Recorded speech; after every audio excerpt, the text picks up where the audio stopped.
अध्यात्म सरोवर ग्रंथ का हम स्वाध्याय कर रहे हैं।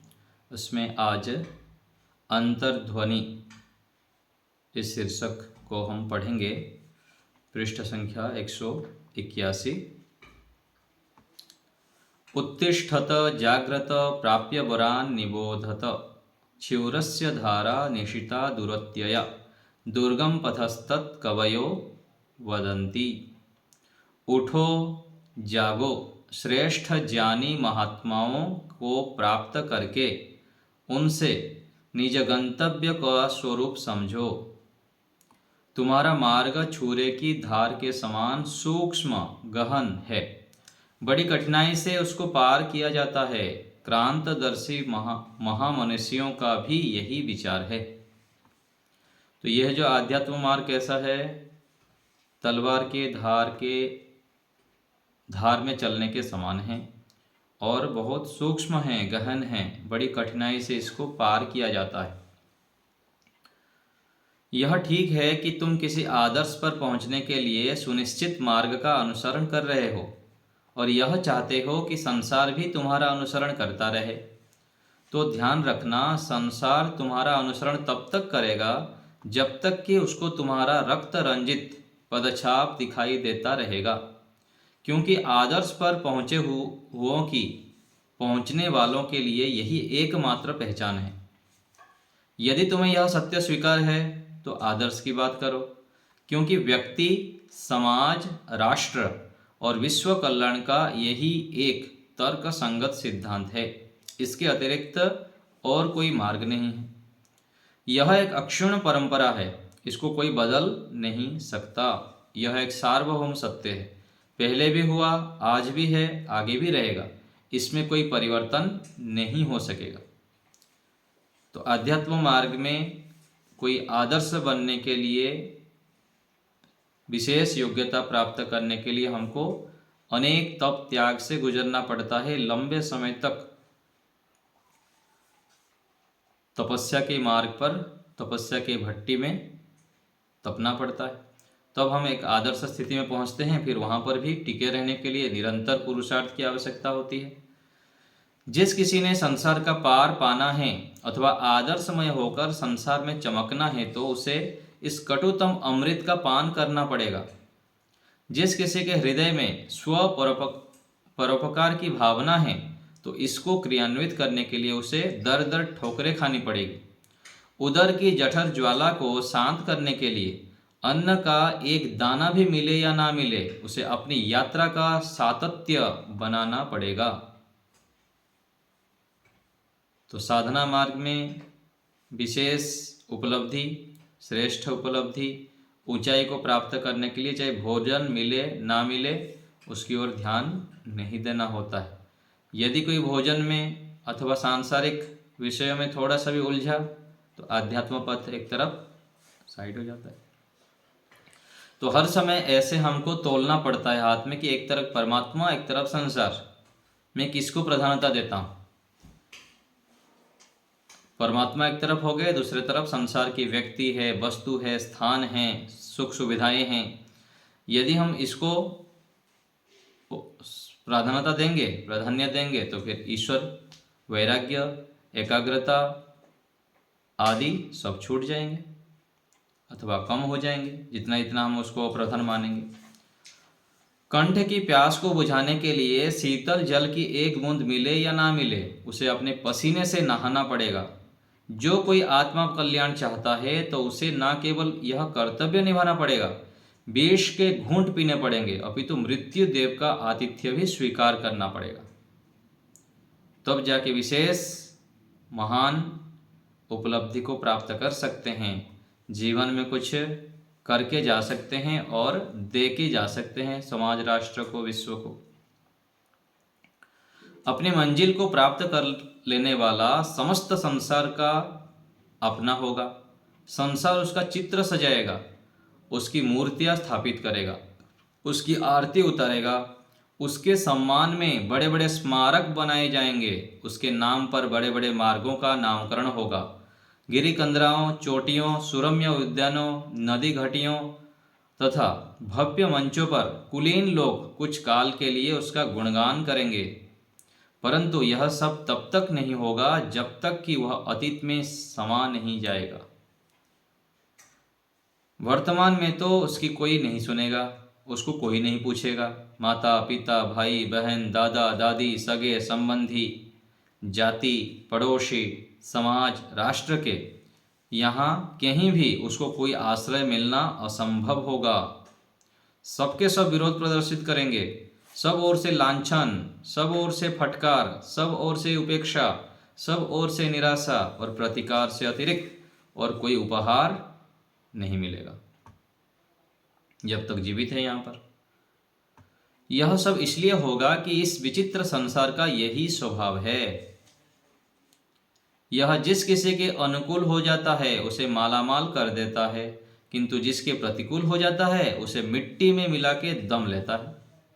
संसार के प्रभाव में खाओ पियो, मौज मस्ती करो, हंसी मजाक करो, गप्पे लगाते रहो, तो संबंधी मित्र साथी सब बढ़िया, अच्छा अच्छा अच्छा कहेंगे।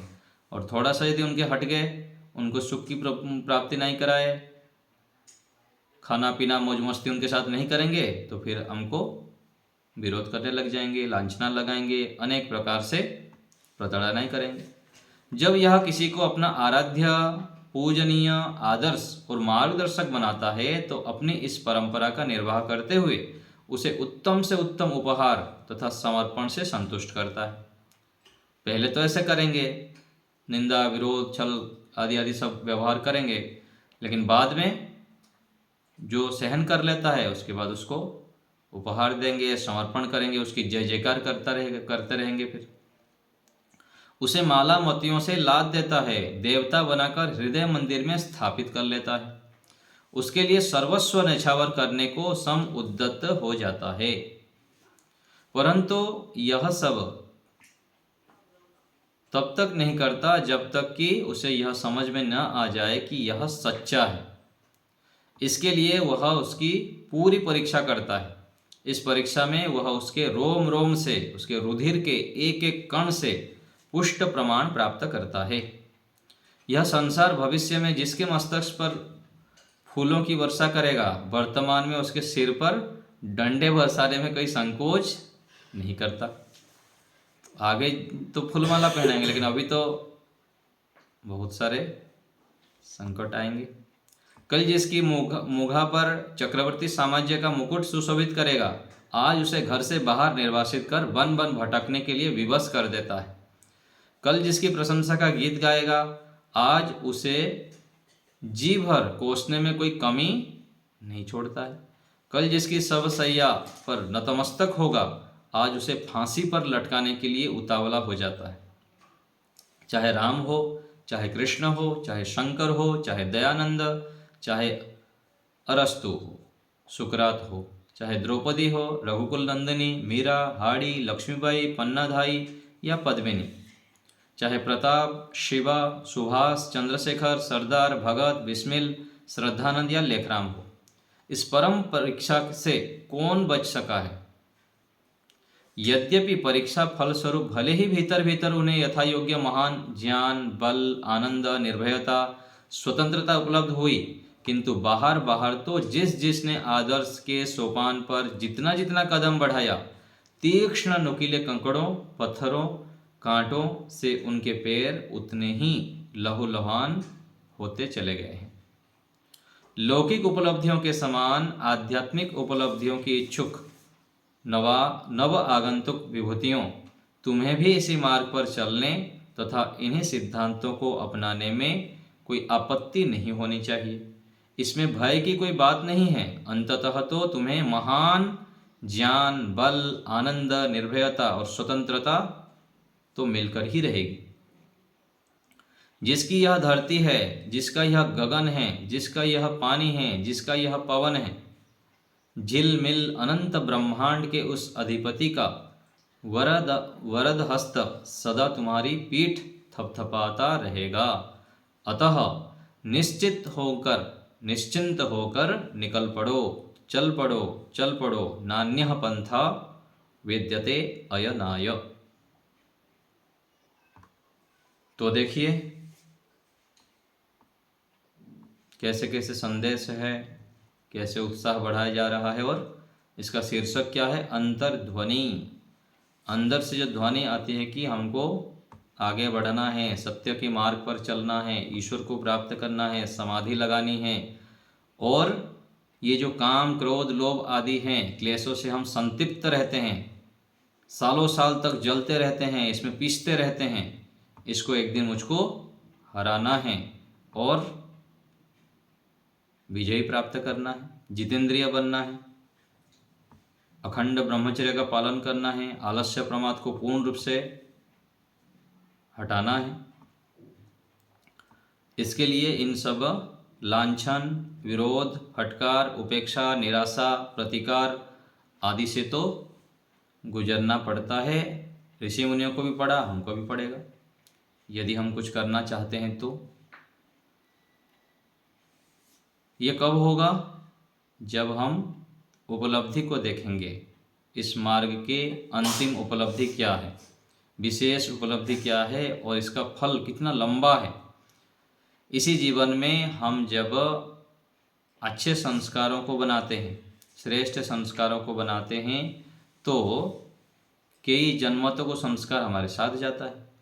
और यहाँ यदि हम छोटे छोटे इंद्रियों के दासत्व में फंस जाते हैं, खाना पीना आदि आदि इंद्रियों के जो छोटे छोटे सुख मिलता है उसमें ही हम कृतकृत्य हो जाते हैं, तो उसी के घेरे में फंस के फिर अभी भी दुख पाते हैं, और अगले कई जन्मों के लिए भी हम दुख को संग्रह कर लेते हैं। जैसे योग दर्शन में आया ना कि दुख अज्ञान अनंत फल। यदि हम किसी के प्रति गलत विचार लाते हैं, वितर्क लाते हैं, मन वाणी शरीर से, मन से भी, वाणी से भी, शरीर से भी यदि प्रतिकूल कोई भी आचरण करते हैं तो उसका अभी हमको दुख मिलता है, अज्ञान उत्पन्न होता है, और कई जन्मों तक अनंत फल मिलता है। आज हमारे पास जितने भी दुख कष्ट बाधाएं परेशानियां आदि आदि हैं, उसके मूल में हमारी ही अज्ञानता है, हमारा ही जो संग्रह किया हुआ अधर्म कार्य ही है। जो भी शारीरिक कमी कहिए, मानसिक कमी कहिए, और कहीं भी अनेक जगह पर अधिकांश हमारे ही कर्मों के फलस्वरूप है। और जितने हमारे पास अच्छा ही है वो सब हमारे धर्मानुकूल आचरण के फलस्वरूप है।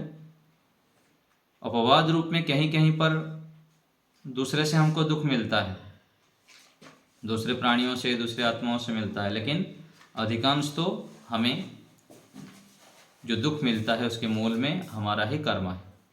तो हम जब आदर्शों को, महापुरुषों को सामने रखते हैं, अपने अंतर्ध्वनि को सुनते हैं, और ये जैसे यहाँ बताया गया इतने सारे महापुरुषों के विषय में, उन लोग जब जीवित थे तो उनको कितने सारे प्रतिकूलताएं सहन करना पड़ा,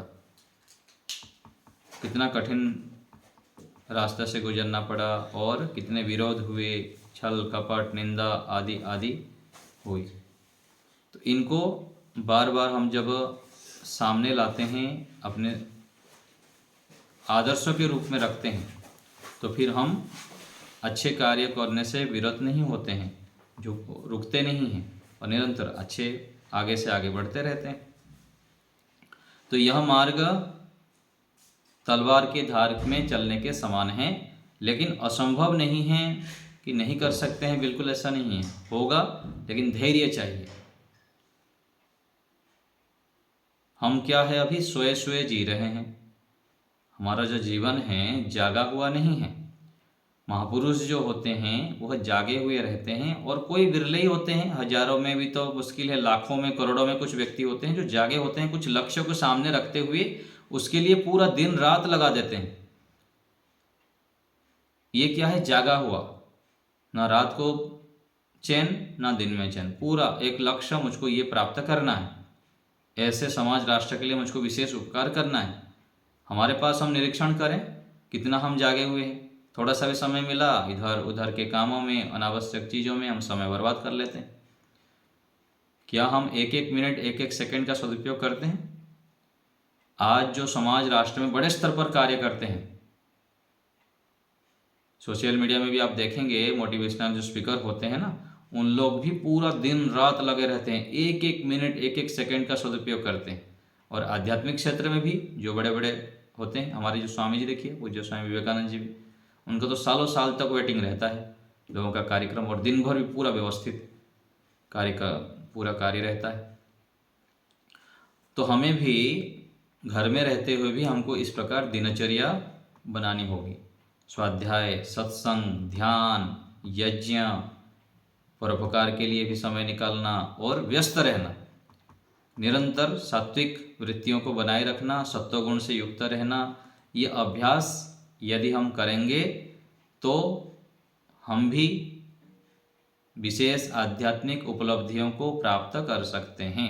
हम भी जितेंद्रिय बन सकते हैं, एकाग्र हो सकते हैं, प्रत्येक क्षण ईश्वर की अनुभूति को बनाए रख सकते हैं, और ध्यान में जब बैठेंगे विशेष एकाग्रता प्राप्त कर सकते हैं। आज हमारे ध्यान में जो प्रवृत्ति होती नहीं है अथवा होती है तो बहुत कम होती है। जो जिस प्रकार से तड़प होना चाहिए उपासना के लिए, ऐसे नहीं होता है। मान लीजिए हमारे घर में कोई विशेष अतिथि आने वाले हैं, साधु सन्यासी अथवा जो भी हम आदर्श मानते हैं, कोई बड़े व्यक्ति हैं, कोई अपने विशेष मित्र होते हैं, जैसे आने पर हमारे अंदर एक उत्साह और उनके मिलने के बाद भी घंटों घंटों बात करने की जो रहती है एक इच्छा, समय का पता ही नहीं लगता, ऐसे ईश्वर के साथ यदि हमारा नहीं हो रहा है तो हमारे कमी, और उसको बनाना चाहिए कि संध्या करना है, ध्यान करना है, यज्ञ करना है तो तड़प होना चाहिए कि एक विशेष रुचिपूर्वक करना है, उत्साहपूर्वक करना है। ये ईश्वर से मिलने के लिए, ईश्वर प्राप्ति के लिए, और विशेष अपने अंदर दिव्य गुणों को धारण करने के लिए एक माध्यम है, ऐसे मानकर उसके प्रति होना चाहिए, तड़प होना चाहिए। तो अपनी अंतर्ध्वनि को हम पहचानें। इसमें किसी को कुछ पूछना है, बोलना है तो बताइए।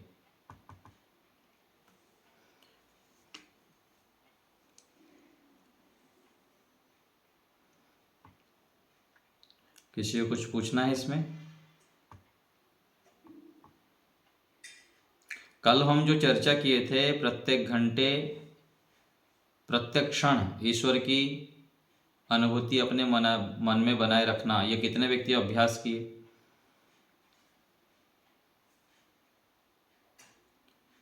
कितने व्यक्ति अभ्यास किया आप लोग? हाथ उठाइए। कोई एक व्यक्ति किए हो, एक दो व्यक्ति कि अधिक ईश्वर प्रणिधान का अभ्यास किया हो आप लोग? जितना सामान्य रूप से करते हैं उससे अधिक कोई करने का प्रयास किया आप लोग? मेरी ध्वनि आ रही है आपको? कोई भी हाथ नहीं उठा रहे?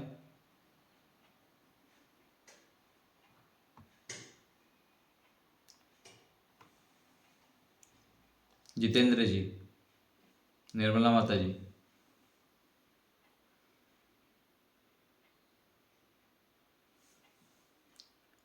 क्या कर रहे हैं आप लोग? कोई है कि नहीं यहाँ पर कक्षा में? कोई ना आवाज ना उत्तर, सो गए क्या सब?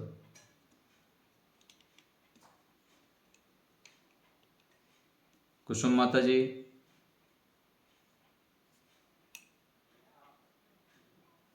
रुक्मणी जी,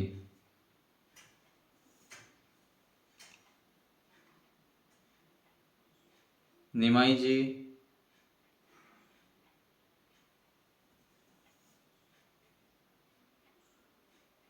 ओम,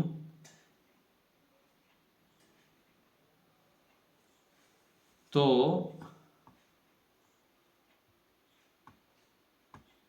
यहाँ पर जो विषय आया इसको हम बार बार विचारें, महापुरुषों को सामने रखते हुए अपने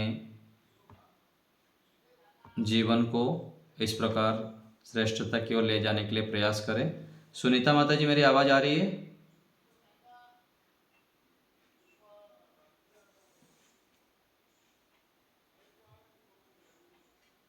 चलिए, तो आज यहीं रखते हैं हम कक्षा को।